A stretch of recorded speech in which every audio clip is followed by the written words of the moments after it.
સુરત જિલ્લાના માંડવીના પાતાલ ગામનો ડેપ્યુટી સરપંચ અને સાલૈયા બેઠક તાલુકા પંચાયતનો કોંગ્રેસનો સભ્ય અને પંચાયત વિપક્ષ નેતા શંકર ચૌધરી લાંચ લેતા ઝડપાયા હતા। જમીન લેવલિંગ કરવા માટે ગ્રામ પંચાયતમાં ઠરાવ પાસ કરાવતા 1.5 લાખની માંગણી કરી હતી। ફરિયાદી પાસે રકઝકના અંતે 80,000ની માંગણી કરી હતી। તાપી એસીબીએ અગેશ્વર મહાદેવ મંદિર પાસે 35,000ની લાંચ લેતા રંગે હાથે ઝડપી પાડ્યા હતા। 1.5 લાખની માંગ કરી હતી। સુરત જિલ્લાના માંડવી ખાતે આજે એસીબીએ છટકું ગોઠવ્યું હતું, જેમાં ચૂંટાયેલા પ્રતિનિધિઓ લાંચના છટકામાં ઝડપાઈ ગયા હતા। ઘટના એ હતી કે ફરિયાદી ખેતીની જમીનને લેવલિંગ કરવા માટે પાતાલ ગ્રામ પંચાયતમાં અરજી આપી હતી। જે જમીન લેવલિંગ કરવા માટેના ગ્રામ પંચાયતમાં ઠરાવ પાસ કરવા માટે ગામનો સરપંચ અને તાલુકા પંચાયત સભ્ય આ બંને તેઓ મળ્યા હતા। ગામ માટે તેઓએ પ્રથમ 1.5 લાખ રૂપિયાની લાંચની માંગણી કરી। ત્યારબાદ રકઝકના અંતે 80,000માં પતાવટ થઈ હતી, જે પૈકીના 35,000 રૂપિયા આપવાના હોય ફરિયાદી એસીબીનો સંપર્ક કર્યો હતો।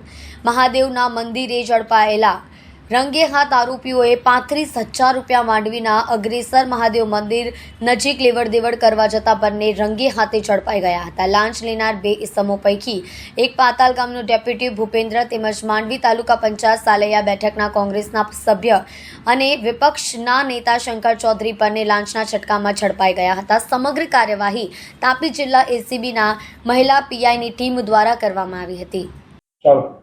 ગત રોજ એસીબીમાં ફરિયાદ મળેલી કે પાતાલ ગામ પંચાયતમાં એક ખેડૂતની ખેતીની જમીન એ લેવલિંગ કરવાના જે ઠરાવની જરૂરિયાત હતી એ ઠરાવ આપવાના અવેજ પેટે પાતાલ ગામ પંચાયતના ડેપ્યુટી સરપંચ ભૂપેન્દ્રભાઈ તેમજ સલૈયા તાલુકા પંચાયત સદસ્ય શંકરભાઈ આ બંને જણાએ એકબીજાના મેળાપીપણાથી આ કામે ફરિયાદી જોડેથી રૂપિયા 80,000ની માગણી કરેલી અને ગતરોજ રૂપિયા 35,000 એ સ્વીકારતા પકડાઈ ગયેલ છે અને તેઓ વિરુદ્ધ કાયદેસરની કાર્યવાહી કરવામાં આવેલી છે।